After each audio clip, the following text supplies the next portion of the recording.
All right, so thanks guys for jumping on. Tonight, I just wanted to go over what we're going to do on the live event tonight. Also, the challenge group that's starting next week. I'm going to kind of touch on how that's going to be run because it's going to be a little bit different.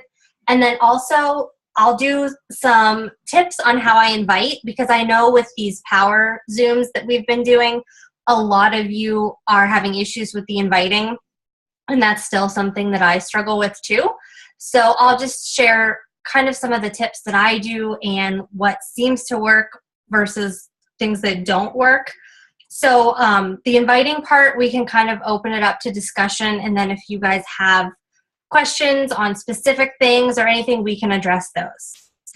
So the live event tonight, it starts at 8:30, and Heather and Taylor and Kristen are also going to go live and help me out with it. And that's open to anyone that you invite. And there's going to be a prize for anyone who comments on all 5 videos will be entered to win a shaker cup. And then anybody who joins and buys a challenge pack and joins by Wednesday morning, I think it's 9 a.m. The time is in the event, but anybody who actually joins and buys a challenge pack will be entered to win a water bottle and 2 Shakeology samples. So that'll be another little incentive to get people to join. And it's just going to be real low key. We're just going to talk about what exactly a challenge pack or a challenge group is, because honestly, a lot of people don't know, or they just hear the word challenge group and they get intimidated and think that it's not something that they want to do. So this is just a very relaxed environment for them to kind of really understand what it is. I know April ran 2 of these in August. I helped her last minute do one, and Melissa's team did one in August. And every single time they did one, each person that went live sold a challenge pack. So the return seems to be pretty good on doing them. And also when you go live, like for Heather, when you go live in the event, it will notify all of your friends that you're live. So people that aren't even interested in the event will still see that you're live and could hop on and then get interested and then join. I actually had somebody do that when I went live for April. It was somebody I had no idea was even like interested, and she hopped on, and then she sent me a message afterwards, and she's like, I think I want to do this health vet. So that's kind of cool because you get people that you never even thought to invite. So that's at 8:30. You can still post about it. You can still get people invited. And that all the videos will be in there. So if you have somebody that can't make it at 8:30, they can still be added to the event and then see them after they're all done. So that is another option too. I know Taylor had a couple people that couldn't jump on live. So that's an option. The other thing is the challenge group that starts next week. This is the one that's going to be led by you guys. And I had originally said that we were just going to go off of a script, but I've used the same script or a variation of it for the last several months, and I think people are starting to get tired of it. So I'm coming up with something new, so you guys will still have some sort of guidance. But again, we'll just get volunteers if you want to pick a day that works better for you. You just have to do one post in the morning, and I'm thinking we'll do like a Motivation Monday, a Tasty Tuesday, like a Wacky Wednesday or something, so that there's like a theme each day. And then you just have to come up with a post, something that goes along with that theme, and post it in the group. Nothing crazy. You don't have to come up with all this content. You don't have to make your own scripts or anything. And it'll just be kind of fun. And then it'll be something different too for the people that are in multiple groups. Then it's not just constantly me talking. They'll get some other interaction from people. And that's always nice too, because it kind of gets everybody active and everybody involved when it's more than just me rambling every day. So that starts Monday.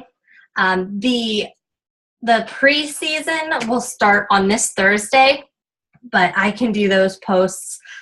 That's just kind of doing videos on walking people through the meal plans, how Beachbody On Demand works, and I can give you guys more information on those. Those I haven't really set up a template for those yet because I just started doing that, but I can show you what I do.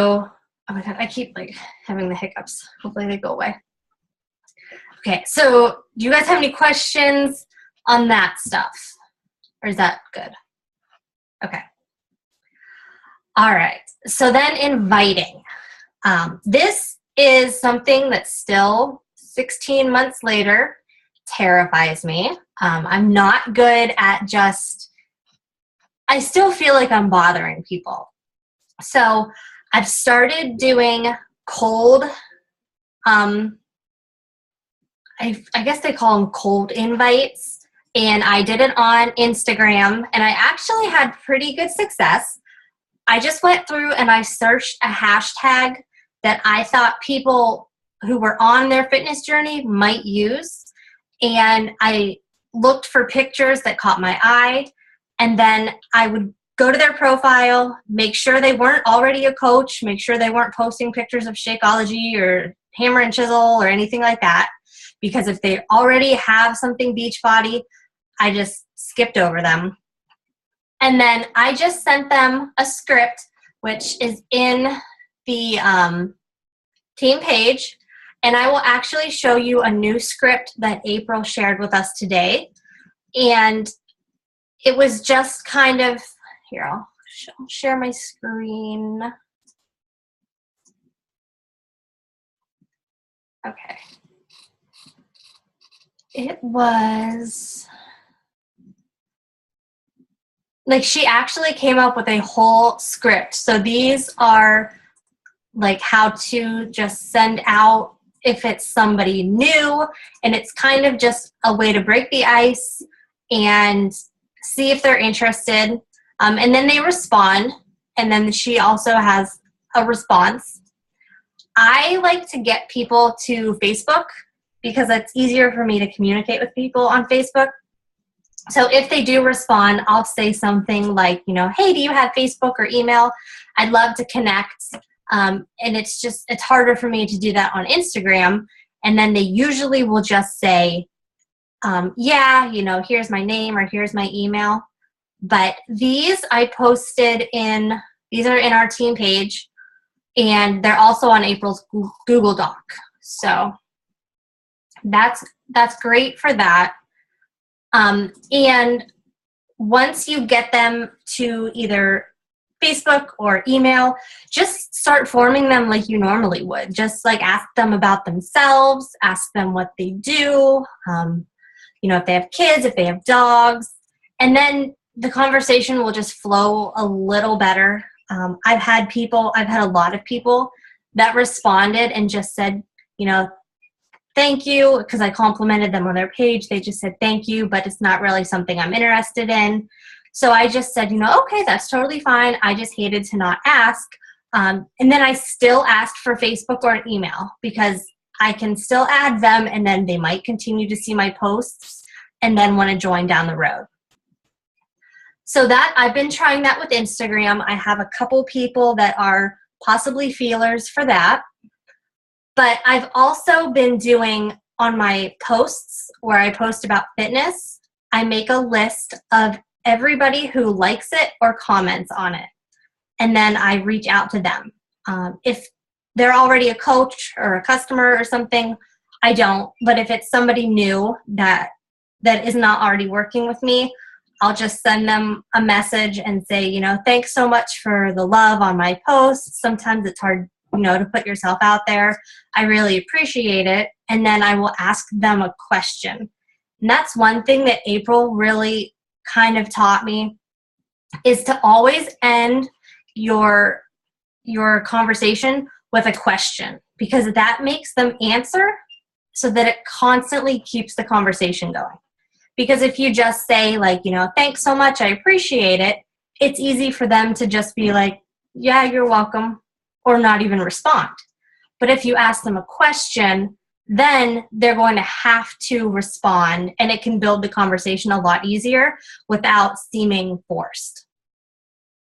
What was the other thing? Oh my God, I just totally lost my train of thought. Oh, getting people on the phone. And this is still something that terrifies me. I'm not good on the phone. I don't like to talk on the phone, but it's so much more personal. So I've started asking people if they have 15 or 20 minutes to chat. Normally they will say yes. Sometimes they make up some excuse, and if that's the case, then they just aren't interested.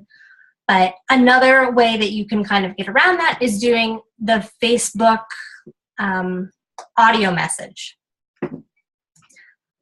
Oh, what's Heather saying? Yes, act like you are busy. So, and that's exactly right. So, make it time sensitive and seem like you are swamped, even if it's just because you have to go take a nap.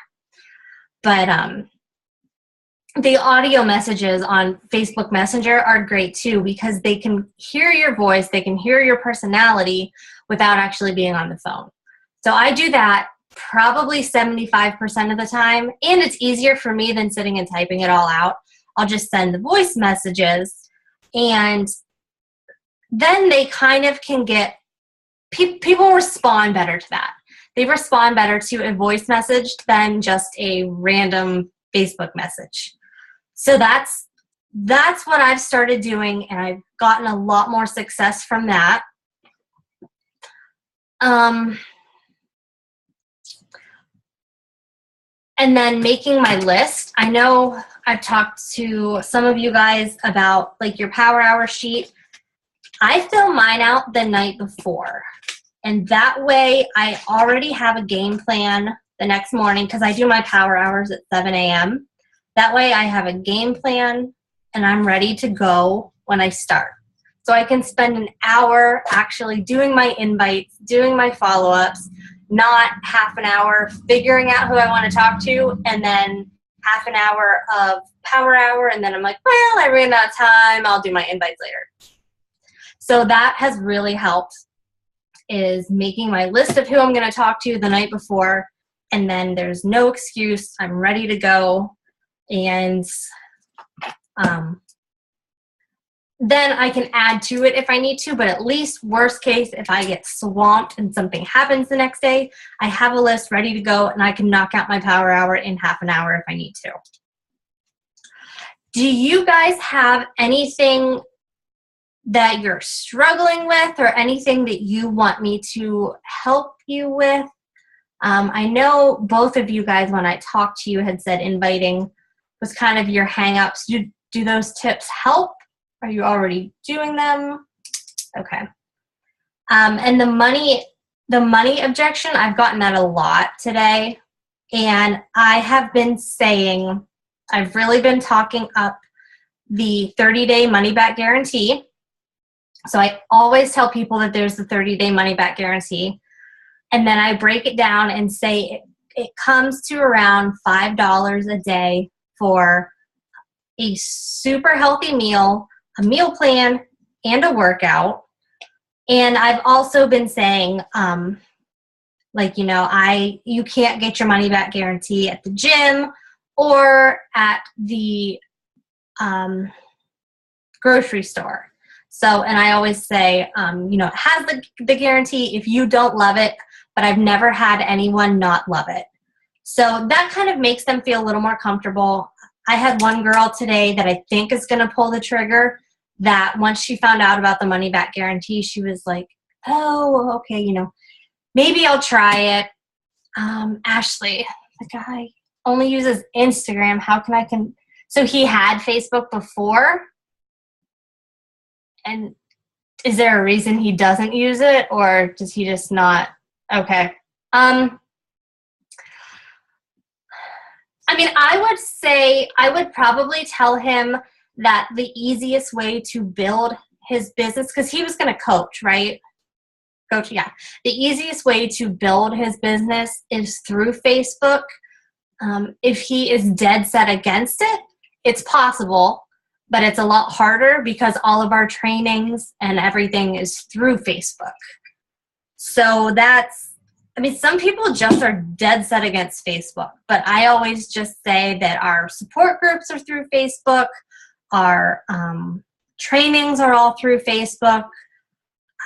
Even if he only uses it for the training and the support group is in the private groups, and then uses Instagram and other platforms to build his business, if that's an option. But I haven't really figured out a good way to not use Facebook.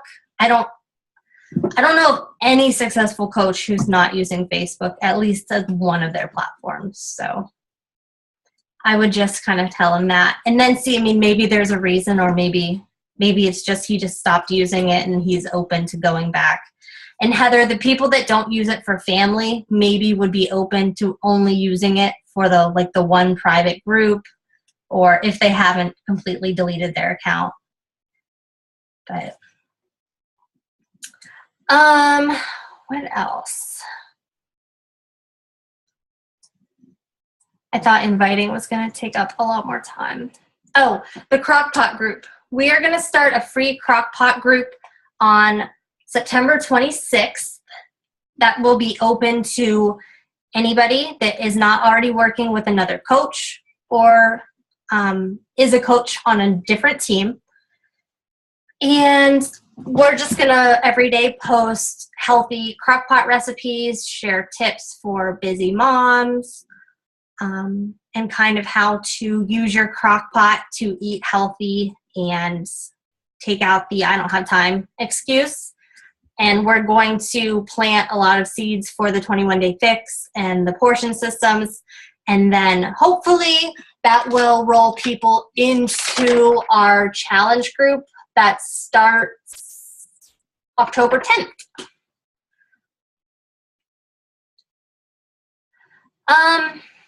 The Crock-Pot recipes? No, they just have to be healthy. If they're 21-day fix approved, that we can put that they're boot camp approved, but they don't have to be. I usually just search on Pinterest and find things, but if you have something that came to mind, we can definitely use that. But a lot of them, you mean just for portioning?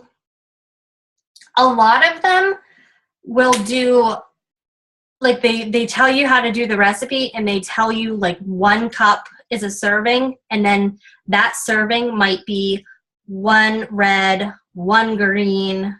So you don't actually have to portion everything out. It'll just tell you a serving size is 1 cup, and if you eat 1 cup, it's equal to this many containers, judging from what you put into it. Because I don't know how you would portion out a soup if they weren't already done. Oh, yeah. You mean converting a recipe to 20? Yeah. No. We could figure it out, but that's a lot of work for a free group.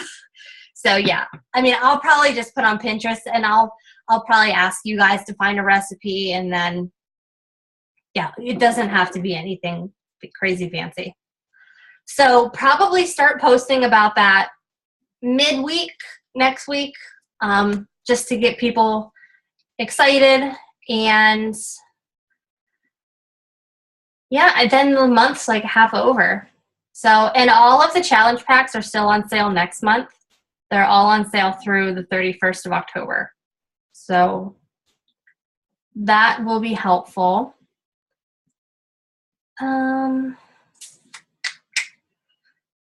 Did you guys have any other questions? What are you eating, Ashley? It looks like a cheesecake.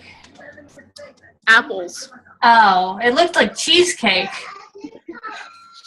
No, but the candy corn trail mix that I made, I can't stop eating it, and it's cracked, so don't make it. Good to know. Yeah. I don't like candy corn, so I would probably. I don't either, but I eat everything else in it. So there's like pretzel sticks, honeycomb cereal, bugles, M&Ms, like everything bad just mixed into one thing. Yeah, note to self, don't make trail mix. All right. That was kind of all I had. I'm sorry, I thought it was going to go longer. But if you guys don't have any other questions, we'll just wrap it up and then go do a couple shots before we go live. So I already have my Mike's Lemonade. But all right, well, that's everything I had. We will see you guys at 8:30. Invite lots of people. Tell them there's giveaways. And let's help 3 people. We have 17 and a half days. We can do it. All right. Bye, guys.